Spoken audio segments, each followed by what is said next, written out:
খালেদা বাবু, আগুনের ছ্যাক না নিয়ে হাত গুটিয়ে বসে আছো কেন? আগুনের ছ্যাক নাও তুমি। মোদি ভাই, তুমি যে আগুন করেছো, আগুন না হয়ে শুধু ধোঁয়াই হচ্ছে, আর ধোঁয়া শুধু আমার চোখে আসছে, তা আমি কি করে আগুনের ছ্যাক নেব? ঠিক বলেছো। ঠিক আছে, তুমি তাহলে ওই পাশের থেকে সরে আমার পাশে এসে বসো।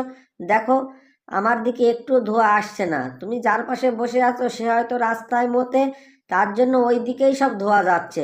ওই দিক থেকে সরে তুমি আমার কাছে এসে বসো। समझ रहे हो?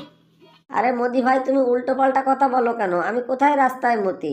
আর খালেদা বাবু, তুমি ওর কাছে গিয়ে বসবে না, ও লোক ভালো না। তুমি আমার পাশেই বসে থাকো। সঠিক বলেছেন, আপনার বুদ্ধি ভালো। ঠিক আছে ইউনুস ভাই, তাহলে তুমি বলো, ধোঁয়া আমার দিকে না এসে তোমাদের দিকে যাচ্ছে কেন? আমি যদি খারাপ লোক হব তাহলে আমার দিকে তো ধোঁয়া আসতো, ধোঁয়া তোমাদের দিকে যাচ্ছে কেন? Good question. আরে মোদি ভাই, তোমার তো দেখছি একটুও বুদ্ধি নেই। ধোঁয়া ওই দিক থেকে আসছে কেন তুমি সেটাই বুঝতে পারছো না? বাতাসটা তো ওই দিক থেকেই আসছে, আর বাতাস যেদিকে আসবে ধোঁয়া সেই দিকেই আসবে। আমরা তো বাতাসের উল্টো দিকে বসে আছি, তার জন্য তো ধোঁয়াটা আমাদের দিকে আসছে। তোমার তো একটুও বুদ্ধি নেই। আরে ইউনুস ভাই, মোদি ভাই, তোমরা ঝগড়া করো না, ঝগড়া করো না।